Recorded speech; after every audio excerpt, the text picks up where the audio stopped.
Okay, sir. So once again, R34 machining process. Again, this is our part 3. So third part, metal cutting and cutting tools. So already we discussed this part, also this part. Right. So இது வரைக்கும் நம்ம பல டாபிக்ஸை discuss பண்ணியிருக்கோம். One is previously cutting tool, machine tool, மெஷினிங்னா என்ன, merchant சர்க்கிள்லாம் என்ன, ஃபோர்ஸ் ரிலேஷன்ஷிப்னா என்ன சிப்ஸ் இருக்கும், சிப் பிரேக்கர் என்ன, கட்டிங் ஸ்பீட்னா என்ன, ஃபீட்னா என்ன, ஃப்ரிக்ஷன் எப்படி இருக்கும், heat sources, and then tool life at wear. So finally we are going to discuss 3 topics. One is machinability, tool material, and then cutting fluids. Up to this the unit 1 is will cover. Right. So machinability, tool material, and then cutting fluids. Okay, the term machinability. So machinability அப்படின்றது generally ability அப்படின்னா நம்மளால முடிகிறது. For example, my ability to is write 10 pages. So என்னோட ability வந்து ஒரு பேப்பரில் 10 பேப்பரில் வந்து என்னால் எழுத முடியும் அப்படின்னா என்னோட ability is 10 pages, achieve that. So இதே இன்னொருத்தர் பார்த்தீங்க அப்படின்னா ஒரு 1 hourல வந்து he can write only 6 pages. So his ability is that much. So the same way machine plus ability is nothing but machinability. So ஒரு மெஷின் வந்து எவ்வளோ ஈஸியாக மெஷின் பண்ண முடியுதோ அதான் வந்து machinability. So machinability denotes the relative ease with which a material can be machined using appropriate tooling and cutting conditions. So tooling and cutting கண்டிஷனை use பண்ணி மெஷின் வந்து எவ்வளோ ஈஸியாக மெஷினிங் பண்ண முடியுதோ அதான் machinability. Machine plus ability is nothing but machinability. It is a relative ease with which material can be machined using appropriate tooling and cutting conditions. So machinability is defined in terms of 4 factors. எப்படி define பண்ணுறோம் அப்படின்னா, if the metal machine can produce good surface finish and surface integrity of workpiece. So நான் machine பண்ணுறப்ப if I got good surface finish and surface integrity அப்படின்னா the machine can ஈஸியாக machine பண்ணுறதுன்னு அர்த்தம்.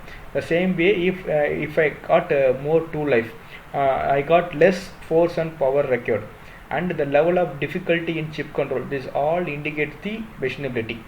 Right. So machinability அப்படின்றது machine plus ability. So ஒரு எவ்வளோ ஈஸியாக மிஷின் பண்ண முடியும் அப்படின்றது. So good machinability indicates good surface finish and surface integrity, at long tool life and low force and power requirement. So this is the good machinability. Note the continuous chips பார்த்தீங்க அப்படின்னா should be avoided for good machinability, because continuous chips இருந்துச்சு அப்படின்னா tool and சிப்பில் வந்து stick ஆகும், ஆட்டோமேட்டிக்காக ஒரு welder part மாதிரி ஆகலாம். ஸோ அப்போ எனக்கு மெஷினபிலிட்டி வந்து ப்ராப்ளம் வரும், ஃபினிஷ் வந்து ப்ராப்ளம் வரும். ஸோ அதனால தான் continuous chips should be avoided if you want good machinability. Right. The second topic is tool material. So we know various of tool materials like HSS, all those things. So அதை பற்றி தான் இங்கே பார்க்க போகிறோம். The material chosen for particular application depends on the material to be machined, type of machining, quantity and quality of production. So ஒரு நான் டூலோட material எப்படி செலக்ட் பண்ண போகிறேன் அப்படின்னா based on my work piece material. So for examples இப்போ நான் வந்து ஒரு ஹார்ட் மெட்டல் எடுத்துக்கிறேன். ஒரு ஹார்ட் மெட்டலை வந்து நான் மெஷின் பண்ண போகிறேன் அப்படின்னா கண்டிப்பாக டூலோட ஹார்ட்னஸ் வந்து ஒர்க் பீஸோட ஹார்ட்னஸோட கூட இருக்கணும், அப்போ தான் வந்து மெஷினிங் நடக்கும். ரைட். ஸோ இப்போ நான் ஹார்ட் மெட்டலை பண்ணோம் அப்படின்னா அதை விட கூட ஹார்ட்னஸ் எந்த டூலுக்கு இருக்கோ அதான் யூஸ் பண்ணணும். So the material to be machined, work piece material எதுவோ அதை பேஸ் பண்ணி I need to select tool material. Similarly type of machining, என்ன டைப் ஆஃப் மெஷினிங் பண்ண போகிறோனோ அதை பேஸ் பண்ணியும் I need to select type of tool material. The third one quantity and quality of machine. So how much quantity எவ்வளோ quantity பண்ண போகிறேன், எவ்வளோ quality பண்ண போகிறேன். So based on that I need to select the tool material. So before selecting tool material we need to understand the characteristics. So characteristics property ரெண்டு time சொல்லுவோம். Property அப்படின்றது for example ஒரு value சொல்கிறது. Hardness அப்படின்றது property, hardness அப்படின்றது ஒரு characteristics. இப்போ for example chemical composition இதெல்லாமே property. So characteristics of cutting tool material we have 6 characteristics. One is hardness, அந்த டூல் வந்து hardness, hot hardness, wear resistance, toughness, thermal shock resistance and chemical stability. Right. The hardness indicates the ability of material to penetrate to the work. So எவ்வளோ ஹார்டாக இருக்குது tool. So it is based on the tool work piece material. So ability of material to penetrate into the work is nothing but our hardness. Hot hardness அப்படின்றது again hardness அப்படின்றது ஒரு மெட்டலில் இருக்கும். ஒரு iron piece எடுத்துக்கிட்டோம் அப்படின்னா ஹார்டாக இருக்கும், ரன்னில் heat பண்ணிட்டோம் அப்படின்னா ஹார்ட்னஸ் வந்து ரெடியூஸ் ஆகிரும். So ability to withstand hardness at elevated temperature, எந்த டெம்பரேச்சர் வரைக்கும் ஹார்ட்னஸை என்னால் வித்ஸ்டாண்ட் பண்ண முடியும் அப்படின்றது hot hardness. Ability of material to withstand the hardness at elevated temperature is known as the hot hardness. Similarly we have a wear resistance. wear resistance அப்படின்றது accepted tool life is nothing but our wear resistance. So wear resistance is accepted tool life. Toughness and impact strength, it is ability of the material to withstand impact or shock load, right? So toughness or impact strength அப்படின்றது ability of the material to withstand impact or shock load, அதான் வந்து toughness. ஒரு சடனாக டூலில் ஒரு load வருது அப்படின்னா it need to withstand, அதான் வந்து டஃப்னஸ். தெர்மல் ஷாக் அப்படின்றது சடன் ஆஃப் டெம்பரேச்சர் ரைஸ் ஆச்சுன்னா அதை விஸ்டாண்ட் பண்ணுறது. So ability to withstand rapid temperature cycling, so அதை வந்து விஸ்டாண்ட் பண்ணுற மாதிரி டூல் இருக்கணும். கெமிக்கல் ஸ்டெபிலிட்டி அப்படின்றது so normally we use cutting fluids. So அந்த கட்டிங் ஃப்ளூயிட்ஸ்ன்றது இட்ஸ் கெமிக்கல் தான். ஸோ அதனால் என்ன ஆகும் அப்படின்னா டூல் மேபி ப்ராப்பர்ட்டி லாஸ் ஆகலாம். So chemical stability and inertness, so withstand adverse reaction with cutting fluids. So there are 6 characteristics. Hardness அப்படின்றது work பீஸ்க்குள்ளே எவ்வளோ தூரம் பெனிட்ரேட் ஆகுது, ability to penetrate work piece nothing but hardness. Hardness அப்படின்றது எந்த temperature வரைக்கும் hardness அப்படியே இருக்கும், அதான் ஹார்ட்னஸ். ஸோ ஒரு பர்டிகுலர் டெம்பரேச்சருக்கு அப்புறம் ஹார்ட்னஸ் வந்து ரிமூவ் ஆயிரும், ஹார்ட்னஸே இருக்காது. ஸோ எந்த மேக்ஸிமம் டெம்பரேச்சர் வரைக்கும் ஹார்ட்னஸை விஸ்டாண்ட் பண்ண முடியுமோ அதான் வந்து ஹார்ட்னஸ். ஸோ வியர் ரெசிஸ்டன்ஸ் அப்படின்றது டூல் லைஃப் எவ்வளோ தூரம் யூஸ் பண்ண முடியும், அதாவது வித்தவுட் ரீக்ரைண்ட் பண்ணாமல் எவ்வளோ நாள் யூஸ் பண்ண முடியும். டஃப்னஸ் அப்படின்றது சடனாக ஒரு லோடு இப்போ திடீர்னு மெஷின் பண்ணிட்டு இருப்போம் டக்குன்னு லோடு ஆட் ஆகுச்சுன்னா அது விஸ்டாண்ட் பண்ணுற மாதிரி டூல் இருக்கணும். சிமிலர்லி டெம்பரேச்சர் வந்து வேரியேஷன் சடனாக இருந்தாலும் இட் நீட் டு விஸ்டாண்ட் பண்ணால் தான் thermal shock resistance. Chemical stability அப்படின்றது ஸோ நம்ம normally we use cutting fluids, அந்த கட்டிங் டூல் எல்லாமே கெமிக்கல் இருக்குது. ஸோ டெம்பரேச்சர் அதிகமாக இருக்க போது கெமிக்கலுக்குள்ளே ஒரு ரியாக்ஷன் ஆகி அதனால எந்த அஃபெக்ட் வரக்கூடாது, இட் ஷுட் பி கெமிக்கல் ஸ்டெபிலிட்டியாக இருக்கணும், right? So the cutting tool materials, there are 7 types of cutting tool materials available. One is carbon tool steel, high speed steel, cemented carbide, ceramides, diamonds or synthetic diamonds, ceramic tool, cubic boronite tool, etc. So இன்னும் நிறையா இருக்குது. Here we have only listed only 7, right? So carbon tool, high speed tool, cemented, ceramides, diamonds and synthetic diamonds, ceramic tool, cubic boronite tool. So for carbon tool, carbon steel, it is the oldest of tool material. It is inexpensive, easily sharpened and shaped and sharpened. So carbon steel அப்படின்றது ரொம்ப oldest tool metal, ரொம்ப inexpensive, காசு வந்து ரொம்ப கம்மி தான். It is inexpensive. The carbon content பார்த்தீங்க அப்படின்னா it may be 0.6 to 1.5% with a small quantity of silicon, chromium, manganese and vanadium to refine grain size. So carbon ஸ்டீல்ன்றது ரொம்ப ஓல்டஸ்ட் டூல் மெட்டீரியல். அதில் இருக்கிற இன்க்ரீடியன்ட்ஸ் அடிட்டிவ்ஸ் பார்த்தீங்க அப்படின்னா maybe 0.6 to 1.5% of carbon இருக்கும் with silicon, chromium, other additives இருக்கும், ரைட்டுங்களா? So the material has low wear resistance and low hot condensed. So carbon steel பார்த்தீங்க அப்படின்னா ஜென்ரலி லோ வியர் ரெசிஸ்டன்ஸ் அந்த ஹாட் கண்டன்ஸாக இருக்கும், சீக்கிரமாகவே ஹார்ட்னஸ் ரிமூவ் ஆயிரும். மேக்ஸிமம் ஹார்ட்னஸ் பார்த்தீங்க அப்படின்னா only 62, HRC 62, red hardness temperature is 200 degrees Celsius. So after 200 degrees Celsius the metal lost its hardness property. So அதான் வந்து red hardness temperature. So generally it is used for drill taps, broaches, reamers, இதுக்கு use பண்ணுறோம். drill tapுக்கும் broaches, reamers use பண்ணுறோம். It is limited to hand tools and low cutting speed operation. The use of these materials now is very limited. Generally the use of cutting tool பார்த்தீங்க அப்படின்னா ரொம்ப limited carbon steel because it has only less hardness as well as red hardness temperatures only 200 degrees Celsius. The second type is high speed steel, HSS. இதான் நார்மலாக அதிகமாக use பண்ணுற tool material. Highly alloyed tool steel capable of maintaining hardness at elevated temperature better than high carbon and low alloy steel. So high carbon low alloy steel கூட பெட்டராக ஒரு hot hardness இருந்துச்சு அப்படின்னா அது வந்து high speed steel. So there are 2 basic types. One is tungsten type, molten type. So tungsten content அதிகமாக இருந்துச்சுன்னா we can say tungsten type. Molybdenum content அதிகமாக இருந்துச்சுன்னா we can say it's a molten type, M type. It is generally used for complicated tool geometries such as drill, tape, milling, cutter and broaches. இதுக்கு எல்லாமே use பண்ணலாம் high speed alloy steels. The third பார்த்தீங்க அப்படின்னா it's a cemented carbides. Cemented carbides பார்த்தீங்க அப்படின்னா it is made by the tungsten carbide ஒரு tool make பண்ணோம் அப்படின்னா அது cemented carbides. Generally it is done by the powder metallurgy. So powder metallurgy உங்களுக்கு தெரியும் நினைக்கிறேன். மெட்டீரியல் ரா மெட்டீரியல் வந்து பவுடர் ஃபார்மில் இருக்கும், அது வந்து காம்பேக்ட் அண்ட் சென்டரிங் பண்ணி 3Dயாக கன்வெர்ட் பண்ணுவோம், அதான் வந்து பவுடர் மெட்டலஜி. ஸோ இந்த மாதிரி டங்ஸ்டன் கார்பைட் பவுடரை வந்து பவுடர் மெட்டலஜியில் யூஸ் பண்ணி நம்ம ஒரு டூலாக கொண்டு வருவோம். அதுக்கு யூஸ் பண்ணுற பைண்டர் வந்து கோபால்ட் யூஸ் பண்ணுவோம், cobalt as the binder. So there are 2 basic types, non-steel cutting grades. Non-steel cutting grades அப்படின்றது டங்ஸ்டன் கார்பைட் ப்ளஸ் கோபால்ட், இது ரெண்டோட காம்பினேஷன் மட்டும் வச்சுன்னா we can say non-steel. Tungsten carbide with cobalt. In addition to that we have a titanium carbide and tantalum carbide, TAC அப்படின்றது tantalum carbide. இந்த 4 இருந்துச்சு அப்படின்னா we can say steel cutting grades. Right. So இது வந்து high compressive ஸ்ட்ரென்த்தாக இருக்கும், but tensile ஸ்ட்ரென்த்தை பொறுத்த வரைக்கும் low to moderate. And then hardness பார்த்திங்க அப்படின்னா 90 to 95 HRC வரைக்கும் இருக்கும்.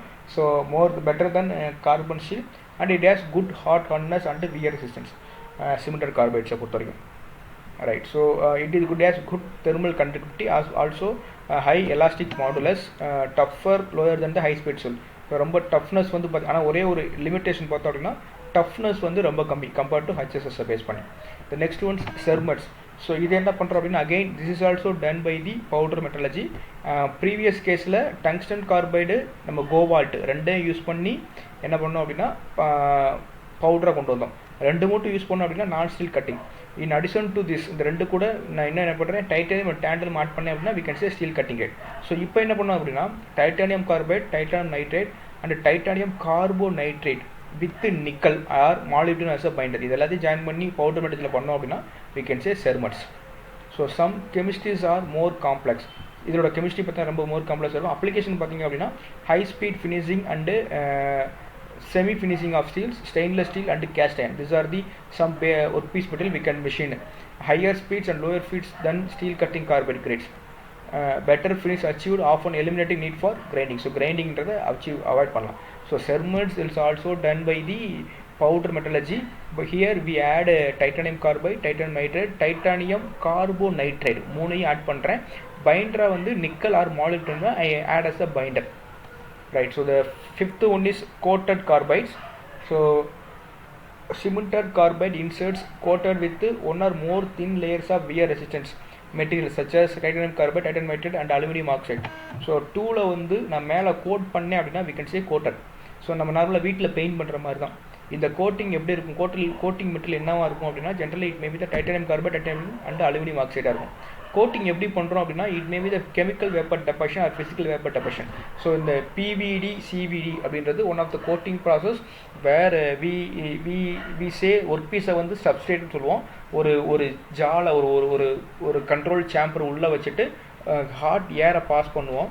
ஹாட் ஏரை பாஸ் பண்ணிட்டு ஒர்க் பீஸ் அந்த டூலில் ஒரு இடத்துல வந்து பவுடரை வச்சுருவோம், ஐ மீன் கோட்டிங் பவுடரை வச்சுருவோம். ஸோ ஹாட் ஏர் வந்து கோட்டிங் பவுடரை அப்படியே எடுத்துகிட்டு நேராக டூலில் போய் டச் ஆகும். ஆல்ரெடி ஹீட்டாக இருக்கனால ஆட்டோமேட்டிக்காக அப்படியே பெயிண்ட் கோட்டிங் இருக்கும். இதுதான் chemical vapour deposition as well as physical vapour deposition. Chemical vapour deposition அப்படின்றது again it is a different kind. இதே மாதிரி மெர்ஜ் பண்ணி பண்ணலாம். ஸோ கோட்டிங் திக்னஸ் பார்த்திங்க அப்படின்னா மைக்ரான் லெவலில் தான் இருக்கும், 2.5 to 13 micron. So where applications are cast iron and steels in the turning and milling operations, best applied at high speeds where dynamic force and thermal shocks are minimal. So these are some of the applications, right? The next one is ceramics. Ceramics அப்படின்றது it is again one of the plastics மாதிரி தான். It is primarily fine grained aluminum oxide pressure and sintered high pressure temperature into insert from with no binder. So பைண்டரே add பண்ணாமல் aluminium ஆக்சைடை நல்லா ஃபைனாக grind பண்ணி centring பண்ணி பண்ணோம் அப்படின்னா we can make a ceramic tool. So primarily fine grained aluminum oxide pressure and centered at high pressure and temperature into insert form with no binder use பண்ணாமல். Application பார்த்தோம் அப்படின்னா high speed turning of cast iron and steel. So not recommend for heavy interrupt cut because heavy கட்டாக இருந்துச்சு அப்படின்னா அங்கே temperature rise ஆகும். So அந்த temperature rise வந்து செராமிக் ஸ்டூல்ஸை ரொம்ப அஃபெக்ட் பண்ணும். It is depend on the temperature. Aluminium oxides are widely used as an abrasive in grinding. So கிரைண்டிங்கில் one of the abrasive particles aluminium oxide. The next one is diamond. So diamond is one of the hardest tool material. Which one is the hardest tool material? It may be formed by sintered polycrystal diamond fabricated by sintering very fine grained diamond crystals under high temperature and pressure into desired shape with little or no binder. So diamond சின்ன சின்ன ஸ்டோனாக எடுத்துகிட்டு அதை வந்து நல்ல fine கிரைனை சின்ன சின்ன சைஸாக grain சைஸாக மாற்றிட்டு ஹை டெம்பரேச்சர் ப்ரெஷரில் நம்ம இன்சர்ட்டில் வச்சு மேக் பண்ணோம் அப்படின்னா we can say diamond. இந்த டைமண்ட் பார்த்திங்க அப்படின்னா நேச்சுரல் டைமண்ட் அப்படின்னா it's more costly. If it's artificial diamonds அப்படின்னா இட்ஸ் சம்வாட் லெஸ். ஆனால் ஆர்டிஃபிஷியல் டைமண்டே கூட தான் compared to natural diamond is somewhat less. So natural diamonds doesn't meet all the requirements. So என்ன பண்ணுவோம் அப்படின்னா we add some additives and we make some synthetic diamonds. So ஒரு டூவில் கம்ப்ளீட்டாக டைமண்டாக பண்ணுறது கூட சம்டைம் யோசிப்பாங்க. The reason is the cost, the factor cost factor. So generally it will act as a coating material. So usually applied as a coating with WCCO in steel cutting ரேட்ஸில் 0.5 thick வரைக்கும் மேலே diamond code add பண்ணாங்க அப்படின்னா இன்னும் heart ஆயிரும். So applications பார்த்தோம் அப்படின்னா high speed machining of non ferrous metals. So non ferrous metal, abrasive non metals such as fibre glass, graphite, wood, இந்த மாதிரி ரொம்ப ஹார்டஸ்ட் மெட்டலில் வந்து we can do machining. Not for steel cutting. ஸ்டீலை வந்து கட் பண்ண முடியாது. கட் பண்ணலாம் என்ன ஆகும்னா மெட்டல் லாஸ், டூல் லாஸ் ரொம்ப அதிகமாக இருக்கும். So the next after diamond the next strongest metal, toughest metal is cubic boron nitride, CBN அப்படின்னு சொல்லுவோம். the next to diamond, cubic nitride is the hardest material. So it is done by the it is also done by the coating. So இதுவும் பார்த்தீங்க அப்படின்னா ரொம்ப costlier material. So என்ன பண்ணுவோம் அப்படின்னா entire டூலாக cubic boron nitride மேக் பண்ணாமல் we add CBN as a coating, right? So application பார்த்தோம் அப்படின்னா machining steel and nickel based alloys, and then SPD and CBN tools are expensive, ரொம்ப costly. So most of the cases பார்த்தீங்க அப்படின்னா we used diamond and cubic boron nitride as a coating material. Okay, the next topic, the final topic is cutting fluid. So cutting fluid அப்படின்றது it's a lubricants. So cutting fluid is any liquid or gas. It may be the liquid or it may be the gas that is applied directly to the machining operation to improve cutting performance. So நம்ம machine பண்ணுறப்ப பெர்ஃபார்மன்ஸை improve பண்ணுறதுக்கு ஒரு liquid add பண்ணுவோம். அந்த liquid தான் cutting fluid. So cutting fluid ரெண்டு பர்பஸ்க்காக மெயினாக ஆட் பண்ணுறோம். ஒன்று பார்த்திங்க அப்படின்னா ஹீட்டை வந்து ரெடியூஸ் பண்ணோம், இன்னொன்று வந்து ஃப்ரிக்ஷனை வந்து ரெடியூஸ் பண்ணோம். So cutting fluids addresses two main problems. One is heat generation at the shear zone and friction zone. So shear zone அப்படின்றது பிரைமரி ஜோன், அங்கே தான் ஹீட் அதிகமாக இருக்கும், அங்கே டெம்பரேச்சர் ரிடக்ஷன் இருக்கும், as well as friction reduce பண்ணும். ரெண்டுமே inter connected. Friction அதிகமாக இருந்துச்சுன்னா டெம்பரேச்சர் அதிகமாக இருக்கும், டெம்பரேச்சர் அதிகமாக இருக்குது அப்படின்னா ஃப்ரிக்ஷன் அதிகமாக இருக்குன்னு அர்த்தம். So both are inter connected. So ரெண்டு ஃபங்க்ஷனையுமே it will do. So heat generation at shear zone reduce பண்ணும், ஃப்ரிக்ஷனை ரெடியூஸ் பண்ணும். In addition to that it is also used for it to provide additional benefits such as washing away the chips. சிப்பை வந்து remove பண்ணுறதுக்கு, chip machining பண்ணுறப்ப சிப்பை வந்து கீழே ரிமூவ் பண்ணுறதுக்கு வாஷிங் அவே பண்ணலாம். To reduce the temperature of the work part for easier handling. So work piece ரொம்ப ஹீட்டாக இருக்கக்கூடாது, அப்போ தான் ஹேண்டில் பண்ணுறது கஷ்டம். ஸோ அந்த டெம்பரேச்சர் ரெடியூஸ் பண்ணோம். to reduce the cutting force and power requirements. So machinability automatically improve to improve dimensional stability and of the work part and to improve the surface finish. So these are the some other functions for cutting fluids. Okay, there are two types of cutting fluids based on the functions as well as based on the chemical formulation. So cutting fluids வந்து ரெண்டா பிரிக்கிறாங்க, based on function, based on chemical formulation. Function பொறுத்த வரைக்கும் ரெண்டு, again we have two further classifications, coolant and lubricant. Temperature reduce பண்ணுச்சுனா we can say it's a coolant. Friction reduce பண்ணுச்சு அப்படினா we can say it's a lubricant. You can ask friction, temperature, both are connected. Yes, both are connected, but the primary function, if you want to reduce the temperature, then we can say it's a coolant. If you want to reduce the lubricant, we can say friction, you can say it's a lubricant. Friction reduce on automatically temperature reduce agum. So there are two general categories of cutting fluids, coolants and lubricants. Coolants, it is designed to reduce the effect of heat in the machining operations. So heat வந்து reduce பண்றது. This helps to prolong the life of the cutting tool. So cutting tool ஓட life வந்து increase பண்ணும். Lubricants அப்படின்றது, it is usually oil based fluids formulated to reduce friction the tool chip and tool work interfaces. Right, so lubricants அப்படின்றது generally used for tool friction, அதாவது friction reduce பண்றது. So based on the chemical formulation பொறுத்த வரைக்கும் there are four types. One is a cutting oil. Cutting oil அப்படின்றது it is derived from naturally, அதாவது petroleum, animal R vegetable origin, இதில் இருந்து நேச்சுரலாக எடுத்தோம் அப்படின்னா we can say it is a cutting oil. It is one kind of cutting fluids. Second பார்த்தீங்கன்னா எமல்சிஃபைடு oils, வேறு இந்த நேச்சுரலாக எடுக்கிறதோட நம்ம என்ன பண்ணுவோம், வாட்டர் பார்ட்டிகல் ஆட் பண்ணுவோம். Oil droplet suspended in water. The fluid is made by the blending oil. So in water using an emulsifying agent to promote blending. So water add பண்ணி பண்ணோம் அப்படின்னா எமல்சிஃபைட். கெமிக்கல் அப்படின்றது நேச்சுரலாக கிடைக்கிறது, somewhat doesn't meet all the requirement. ஸோ அப்போ என்ன பண்ணுறோம் அப்படின்னா சம் கெமிக்கல் அடிட்டிவ்ஸ் ஆட் பண்ணுவோம், அதான் வந்து chemical fluids. So mixed with the oils to increase the lubricating quantities. அது அடிட்டிவ்ஸ் பார்த்தீங்க அப்படின்னா it may be the sulphur content, chlorine content and phosphorus. So sulphur பார்த்தீங்க அப்படின்னா டெம்பரேச்சர் ரெடியூஸ் பண்ணும், chlorine வந்து வியர் ரெடியூஸ் பண்ணும். ஸோ இந்த மாதிரி ஃபேக்டர் எனக்கு வேணும் அப்படின்னா நான் இருக்கிற நேச்சுரலாக இருக்கிற கட்டிங் ஃப்ளூயிட்ஸில் இந்த அடிட்டிவ் ஆட் பண்ணுவேன், அதான் chemical fluids. The finally is a semi-chemical fluid. So it is a semi-chemical fluid. There are four types based on the chemical formulation. Okay, how can we apply cutting cutting fluid எப்படி apply பண்ணுவோம் அப்படின்னா சிப்புக்கு back சைடில் on back of the chip between the chip and rake face of the tool. So சிப்புக்கும் rake face of the டூலுக்கும் ரெண்டுக்கு நடுவில் add பண்ணலாம். Between work piece and flank face of the tool. Right. So work பீஸுக்கும் ஃப்ளாங்க் ஃபேஸுக்கும் நடுவில் உள்ளது. டைப்ஸ் பார்த்தீங்க அப்படின்னா there are 3 types of we can apply. Floating, so ஒரு பெரிய பைப்பில் அப்படி பாஸ் பண்ணுறது, it's a flooding. Jet application அப்படின்றது ஹை ப்ரெஷரில் பாஸ் பண்ணுறது up to 4 MPa. Mist application அப்படின்றது சின்ன சின்ன ட்ராப்லெட்டாக மேலே பாஸ் பண்ணுறது கட்டிங் ஃப்ளூயிட்ஸை. ரைட். ஸோ எங்கே அப்ளை பண்ணோம் அப்படின்னா சிப்புக்கு பேக் சைடு, சிப்புக்கும் ரேக் ஃபேஸ்க்கு நடுவில், between the work piece and flank piece ரெண்டுக்கு, அதாவது பாட்டம் கீழே அப்ளை பண்ணலாம். எப்படி அப்ளை பண்ணலாம் அப்படின்னா ஃப்ளோட்டிங், ஒரு நிறைய high volume of cutting fluids applied. Jet application அப்படின்றது ஒரு ஹை ப்ரெஷரில் அப்ளை பண்ணுறது 4 MPa. மிஸ்ட் அப்ளிகேஷன் அப்படின்றது small droplets of cutting fluids. So சின்ன சின்ன ட்ராப்லெட்ஸாக ஆட் பண்ணுறது mist application. Right. So these are the cutting fluids application. Right. So thank you.